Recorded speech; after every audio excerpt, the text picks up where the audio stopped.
Hello traders and smart investors. आज के इस वीडियो में हम समझने वाले हैं कि स्टॉक बायबैक क्या होता है या फिर शेयर बायबैक क्या होता है। क्या ये कंपनी की तरफ से एक मास्टर स्ट्रोक है, यानी कि ये इन्वेस्टर्स और ट्रेडर्स जो रिटेल ट्रेडर्स होते हैं हमारे जैसे, उनको फ़ायदा पहुंचाने के लिए, या फिर एक तरह से पूरा मैनिपुलेशन का गेम है। तो इसको ही हम समझेंगे इस वीडियो में।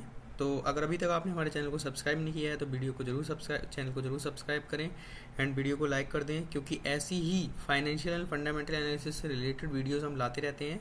एंड ऑलरेडी पूरी सीरीज चल रही है और बहुत सारी वीडियोस पहले से प्रेजेंट हैं। ईपीएस क्या होता है एंड क्या पी रेशियो है, क्या पीबी रेशियो है, वो सारी चीज़ें प्रेजेंट हैं। ईबिटा क्या है, तो वो सब आप जाकर देख सकते हैं और अपनी नॉलेज को इन्हांस कर सकते हैं। तो चलिए शुरू करते हैं। तो बेसिकली समझते हैं कि बायबैक होता क्या है। तो इसका बहुत ही सिंपल सा कॉन्सेप्ट है। कॉन्सेप्ट ये है, जब एक कंपनी ओपन मार्केट से अपने खुद के शेयर्स को वापस खरीद लेती है ना, तो उसको कहते हैं बायबैक, है ना। तो अब ये बायबैक का क्या एक तरह से गोल है। गोल यही होता है कि जो नंबर ऑफ शेयर्स अभी अवेलेबल हैं कंपनी के, उसको कम करना। अब इसको कम करने से क्या होगा, अगर यहाँ पर जैसे ये एग्जांपल लिया है कि एक कंपनी है जिसके पहले बिफोर नंबर ऑफ शेयर अगर 10 करोड़ थे और उसने 10% का बायबैक अनाउंस किया, तो 10% का बायबैक अनाउंस करने का मतलब है कि 10% शेयर इसमें से वो खरीद लेगा। तो नंबर ऑफ अवेलेबल शेयर जो पब्लिक के लिए है वो रह जाएंगे केवल 9 करोड़। यानी कि एक दिन पहले अगर 10 करोड़ शेयर थे और एक दिन बाद अगर 9 करोड़ शेयर रह गए और खरीदने वाले लोग उतने ही हैं, यानी कि डिमांड उतनी ही है, सप्लाई कम हो गई, तो यहाँ पर जो प्राइस है ना शेयर का वो बढ़ जाता है। तो इसीलिए बायबैक को एक पॉजिटिव वे में लिया जाता है कि बायबैक हो रहा है तो इससे प्राइस भागेगा, कंपनी का प्राइस, स्टॉक प्राइस बढ़ेगा। आप समझते हैं कि यहाँ पर ये ऑपरेट कैसे करता है। तो कंपनी क्या करती है, कंपनी एक टेंडर ऑफर निकालती है, यानी कि कंपनी जो है अपनी मैनेजमेंट की मीटिंग में एक डेट बता देगी आपको, कि एक टाइम बता देगी कि इस डेट को वो बायबैक करेंगे, और एक प्रीमियम प्राइस बता देगी। जैसे अगर इसी कंपनी का अभी का करंट प्राइस 500 रुपये है, तो तो आपको बोल देगी कंपनी जो है बायबैक करेगी, और बायबैक करेगी 650 रुपये पे, है ना, और एक टाइम बता देगी आपको। दूसरा होता है ओपन मार्केट रूट से। तो ये बायबैक नहीं होता है बेसिकली, ये होता है कि रेगुलर बेसिस पर, यानी कि जैसे स्टॉक एक्सचेंज से हम लोग बाय करते हैं शेयर, वैसे ही कंपनी भी शेयर्स को बाय करती है।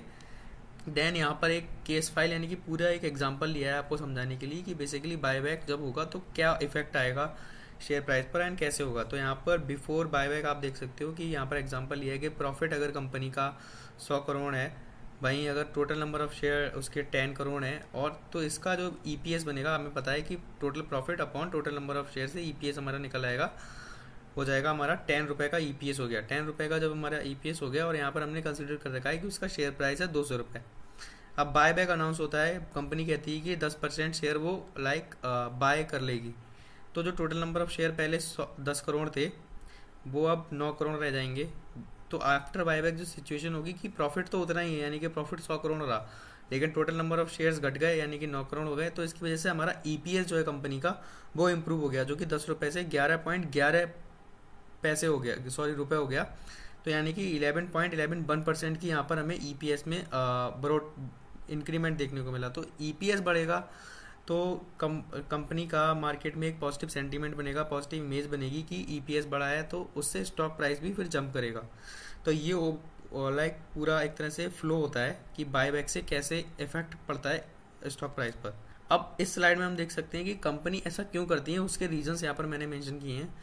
तो बेसिकली यहाँ पर 3 रीजन है। सबसे पहला रीजन है कि कंपनी अगर समझती है कि उसका जो स्टॉक है वो अंडर वैल्यूड है, तो मैनेजमेंट को अगर ऐसा लगता है कि उसका स्टॉक अंडर वैल्यूड है और उसको एक सही प्राइस पर होना चाहिए, उसका फेयर प्राइस इस लेवल से बहुत ज़्यादा है। अगर कोई कंपनी का शेयर 300 रुपये पर ट्रेड कर रहा है और कंपनी को लग रहा है कि उसका प्राइस होना चाहिए 400 रुपये, तो वो बायबैक करेगी। तो ये एक तरह से कॉन्फिडेंस का सिग्नल है कि कंपनी को अपने ऊपर, अपने बिजनेस के ऊपर ट्रस्ट है, और वो चाहती है कि लोग उसे जाने और उनके जो शेयर होल्डर हैं उनको रियल वैल्यू मिले। दूसरा हो जाता है कि प्रिवेंटिंग टेक ओवर्स।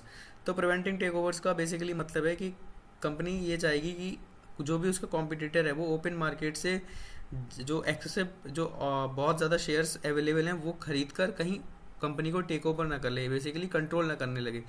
तो उसको प्रिवेंट करने के लिए कंपनी खुद से ओपन मार्केट से शेयर खरीदती है या फिर बायबैक करती है। दूसरा, बायबैक देने से क्या होता है कि जब बायबैक दिया जाता है, अनाउंस किया जाता है, तो शेयर होल्डर्स को जो कैपिटल गेंस मिलता है, यानी कि शेयर प्राइस में अप्रिसिएशन होता है तो उसको बोलते हैं कैपिटल गेंस। भाई अगर डायरेक्ट डिविडेंड देंगे तो डिविडेंड पर टैक्स लगता है, और जो कैपिटल गेंस होते हैं वो थोड़े से टैक्स एफिशिएंट होते हैं इन कंपैरिजन टू डिविडेंड्स, तो इसलिए बायबैक को देना शेयर होल्डर को रिवॉर्ड करने जैसा है। अब यहाँ पर 3 तरीके के रेड फ्लैग्स हो सकते हैं जिनको हमें जिनसे हमें अवेयर रहना है, क्योंकि अगर हम इसको अवॉइड नहीं करेंगे तो हो सकता है कि वो बायबैक एक तरह से हमें बायबैक दिख रहा हो, लेकिन बेसिकली अंदर अंदर कुछ और कहानी चल रही हो और मैनिपुलेशन चल रहा हो। तो हमें देखना है कि क्या कंपनी में ग्रोथ है, यानी कि कंपनी का जो बिजनेस है ना वो ग्रोइंग बिजनेस होना चाहिए, क्योंकि कंपनी जब भी बायबैक करेगी तो वो अपने कैश में से उस कैश को खर्च करेगी और शेयर होल्डर को वो पैसा देगी और वहाँ से शेयर लेगी। तो इससे क्या होगा कि अगर कंपनी का बिजनेस अच्छा नहीं होगा, उसमें ग्रोथ नहीं होगी, तो अगर कोई इकोनॉमी में क्राइसिस आता है, जैसा अभी ईरान यूएस वाला जो क्राइसिस आया, अगर वैसा कुछ क्राइसिस हो जाता है तो इमरजेंसी फंड्स के लिए उसके पास कुछ भी कैश नहीं बचेगा, जिससे फिर इस क्राइसिस की सिचुएशन में या ऐसी किसी इमरजेंसी सिचुएशन में कंपनी के लिए बहुत प्रॉब्लम हो सकती है, उसके बिजनेस पर बहुत ज़्यादा नेगेटिव इफेक्ट पड़ सकता है। दूसरा होता है कि एग्जीक्यूटिव बोनस ट्रैप। कभी कभी क्या होता है कि मैनेजमेंट भी इन सब चीज़ों में शामिल होता है। वो क्या करता है कि बायबैक्स तो अनाउंस कर देता है, तो जैसा मैंने आपको बताया कि बायबैक से ईपीएस बहुत इजीली इंप्रूव हो जाता है। ईपीएस इंप्रूव होने से क्या होगा कि मैनेजमेंट को, जो मैनेजमेंट में लोग होंगे उनको बोनसेस मिलते हैं, तो उसकी ग्रीड के चक्कर में, उसके लालच के चक्कर में वो लोग कभी कभी ट्राई करते हैं कि स्टॉक में ऐसा मैनिपुलेशन किया जाए। नाउ अगर हम इस स्लाइड में अभी कंपैरेटिवली एनालिसिस करें कि डिविडेंड और बायबैक में क्या डिफरेंस है, तो डिविडेंड जैसा कि मैंने आपको बताया वो डायरेक्टली आपके बैंक अकाउंट में आएगा, वो सिंपली आपके बैंक अकाउंट में आ जाएगा, उसके लिए आपको कोई भी एक्स्ट्रा एफर्ट नहीं करना है, और उस पर टैक्स लगेगा, है ना। भाई बायबैक में क्या होगा, बायबैक में आपको क्या करना पड़ेगा, अगर किसी कंपनी ने बायबैक अनाउंस किया, अगर आप पहले से शेयर होल्डर हो तो आप अप्लाई कर सकते हो कि कंपनी आप के बायबैक के लिए। अगर आप शेयर होल्डर नहीं हो तो आपको उस कंपनी का शेयर खरीदना पड़ेगा, देन आपको अपने ब्रोकर के थ्रू, चाहे वो ब्रोकर आपका एंजल वन हो सकता है, ग्रो हो सकता है, कोई भी हो सकता है, XYZ, तो उसके थ्रू आपको बायबैक में पार्टिसिपेट करना पड़ेगा, अप्लाई करना पड़ेगा, एंड उसका एक एक्सेप्टेंस रेशियो होता है। एक्सेप्टेंस रेशियो के बेसिस पर आपके शेयर वहाँ पर सेलेक्ट होंगे और उसका फिर पैसा आपको आपके डीमेट में आ जाएगा। तो ऐसा रहता है बायबैक का ओवरऑल सिनेरियो। तो ये मेरी एक तरह से एजुकेशनल पर्पस के लिए बनाई गई वीडियो थी कि बायबैक बेसिकली क्या होता है एंड कैसे आपको उसको देखना है, कैसे परसीव करना है, क्योंकि वहाँ पर भी बहुत ज़्यादा मैनिपुलेशन होने की पॉसिबिलिटी रहती है। तो अगर आपको हमारी वीडियो पसंद आ रही हो तो प्लीज़ चैनल को जरूर सब्सक्राइब करें, वीडियो को लाइक करें, हमें सपोर्ट करते रहें।